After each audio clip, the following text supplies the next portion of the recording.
friends, family, associates, and any others that may be watching in between. I'm Arisden84, or Den for short.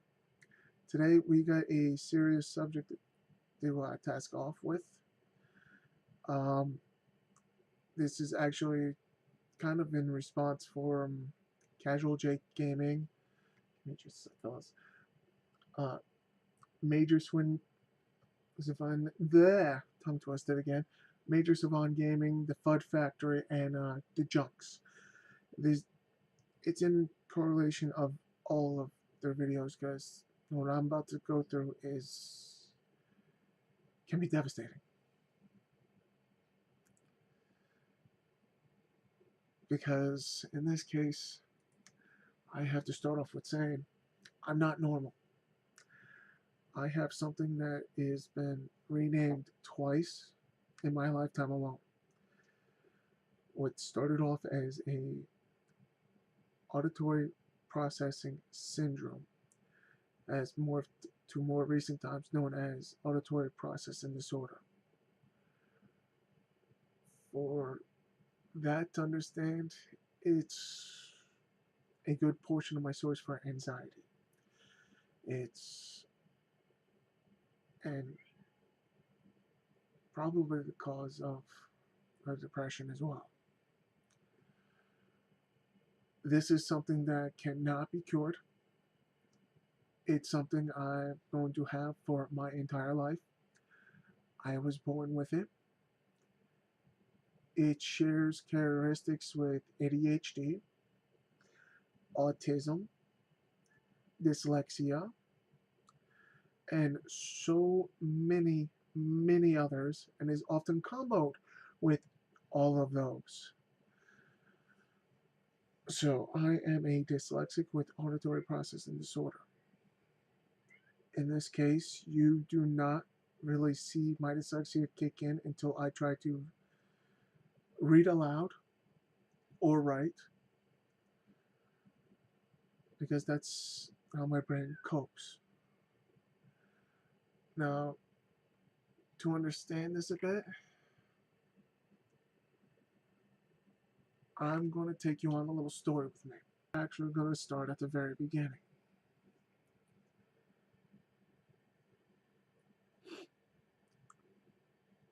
Back in the mid 80s, there wasn't as much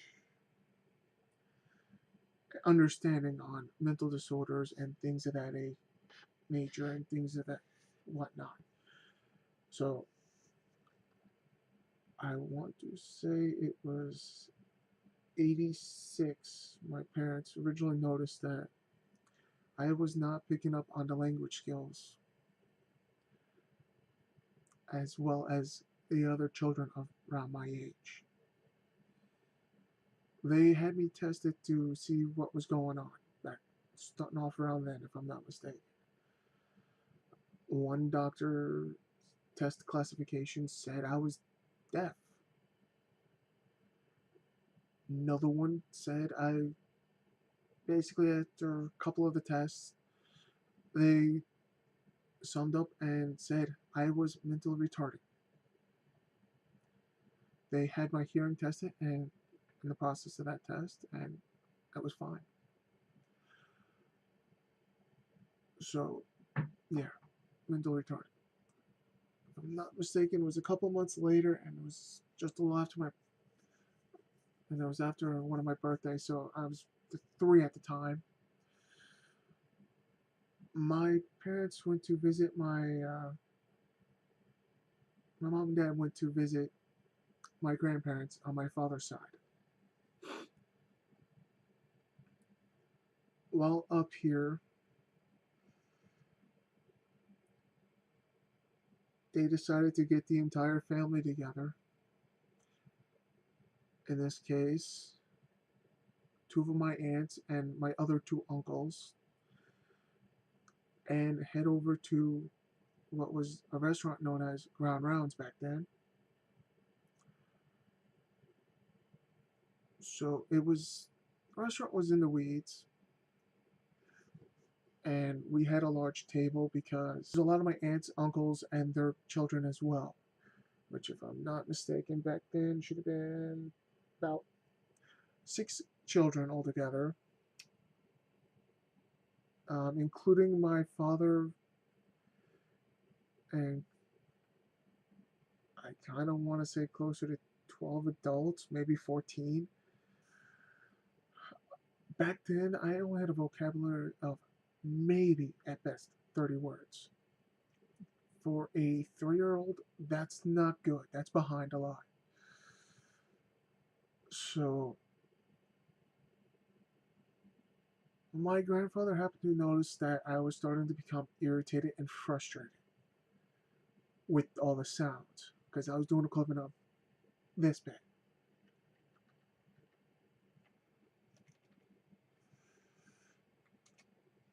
Being the smart man that he was, realized what to do. He brought me to the men's bathroom, where it was the quietest spot in the restaurant. After we got in there, I lost it. I went full rage mode and I let loose. I was punching, kicking, screaming, pulling, pushing, practically broke down a stall door. Jersey accent, New York accent came out there, into a stall door. Nearly took one out. There I am, 3, maybe 4 at best. I honestly don't remember the story directly happening. I just recall what was told to me. But basically, my grandpa just let me go. Bam. He let me vent. He understood that I was frustrated. So he literally just let me vent. With that being said, everything I just said before, punching, kicking, screaming, nearly ripping a stall door down at the age of 3, happened. By the time we got out of the men's bathroom, the entire restaurant stopped, was quiet, and practically stared me and my grandpa down because everyone thought back then that my grandpa just gave me a whooping for losing my cool. And that's all that I remember of that story. So basically, a year later, there was a little financial trouble with my folks, and we had to move up to Jersey. So while up here, started doing the preschool to see if we could jumpstart my education and get myself going off, getting me up more up to speed, or something else. Either way, it was a blessing. The reason why I say preschool because it was like a year or two before the actual preschool for the going into the school system.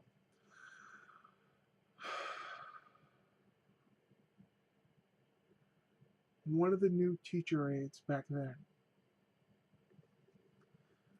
and to be honest, I owe this lady my life.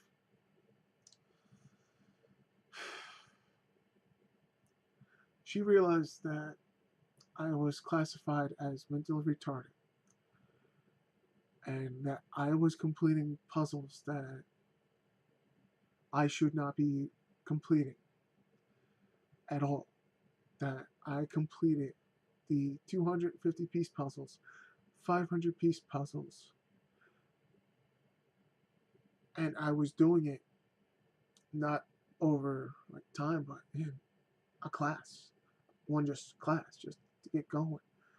That my eye-hand coordination wasn't that of a mental retarded person; it was that of something else. And she fought the education system for me, and this is why I say I owe her my life. That she had it and fought enough that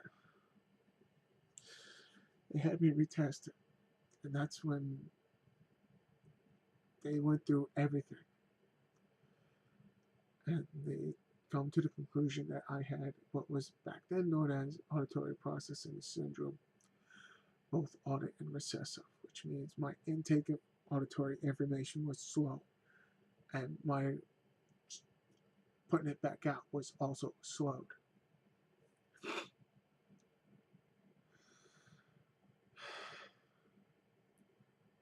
Imagine dealing with that.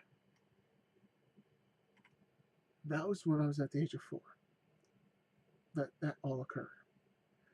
From there, my grandma took up another job or two. I don't know the exact details.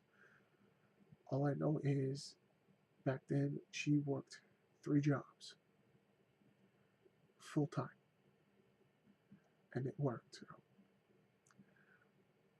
And she helped pay for one of my speech therapy classes, on top of doing speech therapy classes with the school system.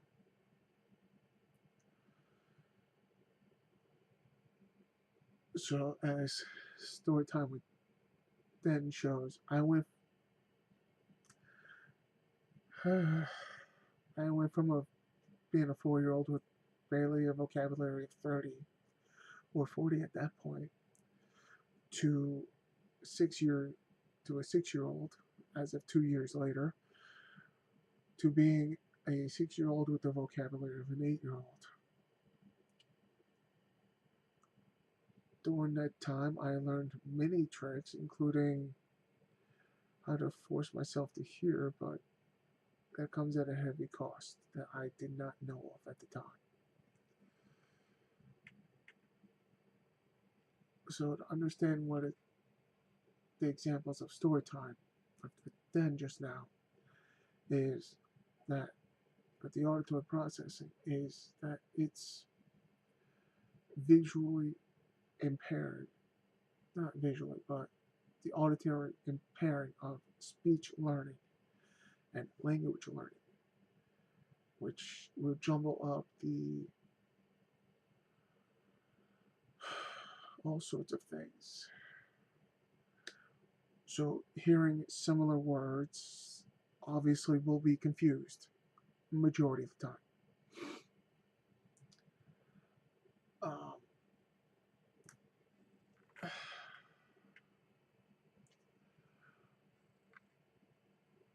a lot of the foreground and background noises, for example, will be jumbled.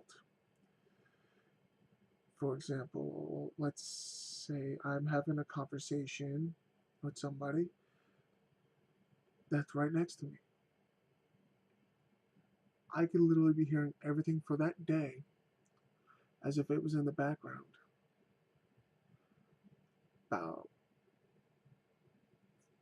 50 feet away from me or on the other side of the building, because I don't know what the equivalent of the metric system conversion would be. Or in this case, like instead of them being like right next to me, whispering into my ear, I could be hearing them like they're across the street while I'm in the house. So, or I could be hearing all the details of everything in the background, like they're right next to me. For example, let's say I'm in my house and they're doing construction outside. There are times where I can hear that as if it's right next to me, and I don't get a choice in the matter. Which brings me to the next point: is if anyone that doesn't know me will think I'm a poor communicator because of that alone, because I show the signs of being one without a choice. And that's the difference between a poor communicator and somebody with APD. The choice. So, back to learning languages, syllables, words, letters. They all randomly, without a choice, can drop meaning in my brain temporarily. I know what they mean. I'm intelligent enough to understand that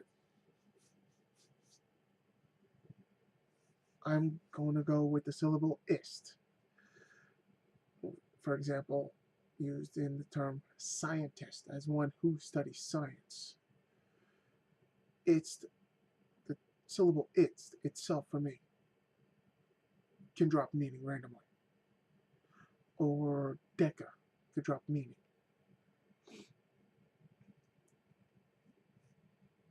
And granted, I'm probably one of the better people out there that have this, but that's because I've been through a lot and I understand that suck it up and deal with it doesn't always work. And that I found treating it kind of like a puzzle, ironically, helps me with it. Doesn't mean it helps everyone, but I can easily overread a situation. I could just as easily as I can underread one. For example, I could hear someone being given a sassy comment and I'd take it literal, which often happens because the poor communicator bit.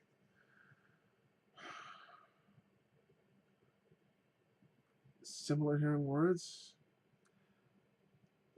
buck, duck, obviously the curse word, and anything of that nature will and likely be jumbled up. I will sometimes need a processing delay of seconds to understand what was just said to me.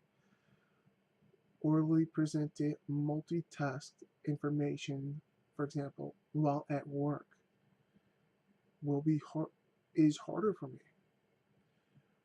because I'm literally forcing myself to listen at a higher cost. That okay, let's say I'm given 5 steps. I missed step 2, 4, and 5 out of the orally presented information. Taking notes while in school, extremely hard. For me, I found that trying to focus on hearing most of the time does not work for me.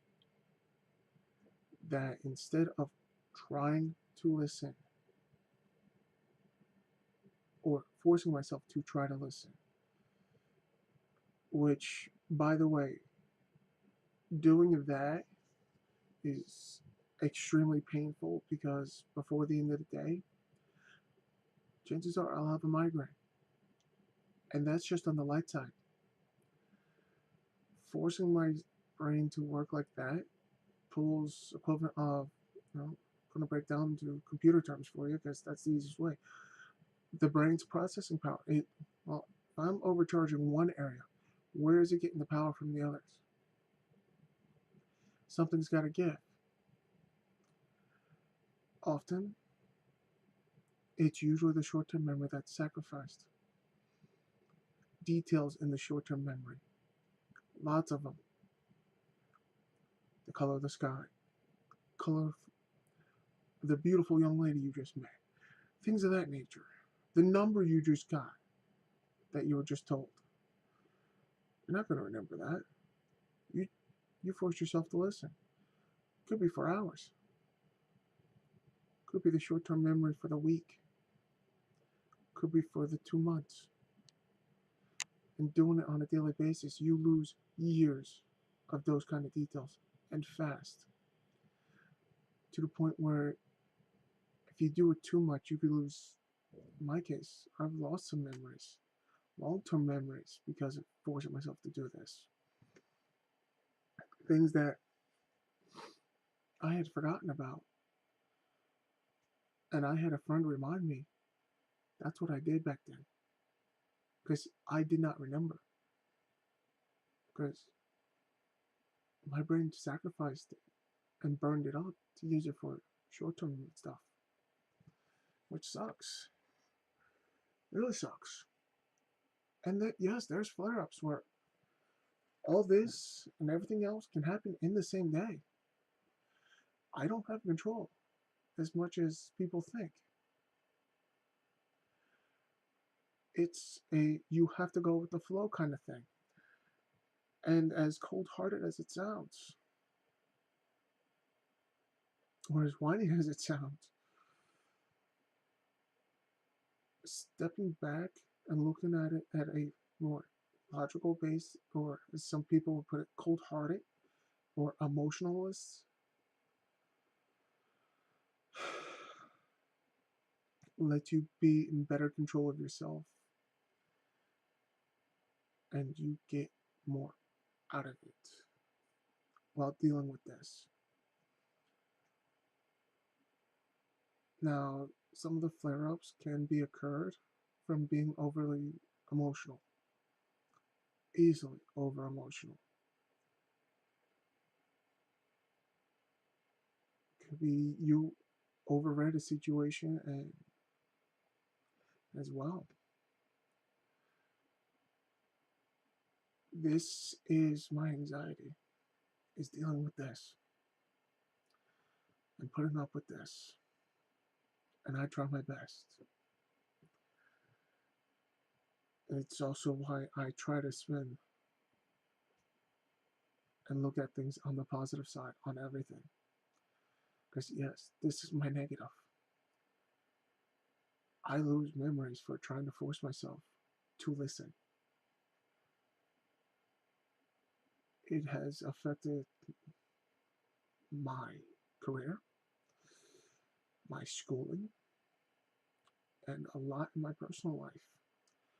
And the way I'm feeling lately, it's happened to cost me some friends because they don't understand.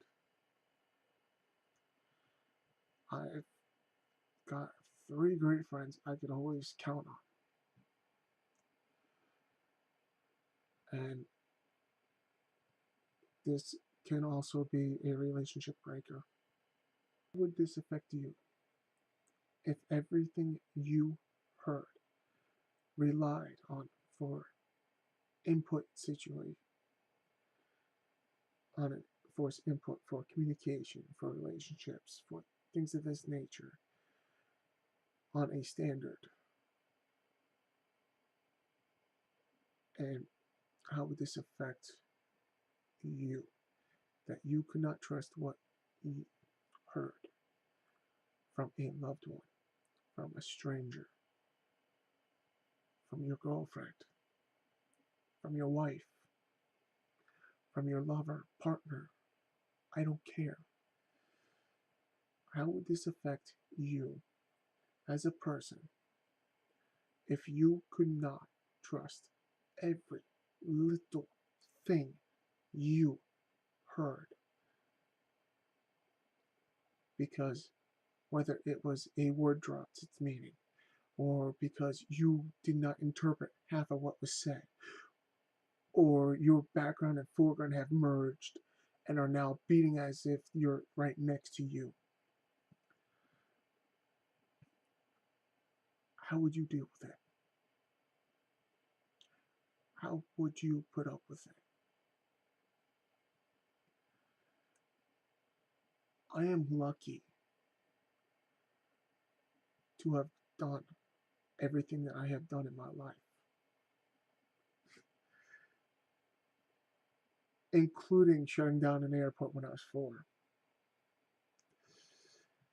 Yeah, I was a terror.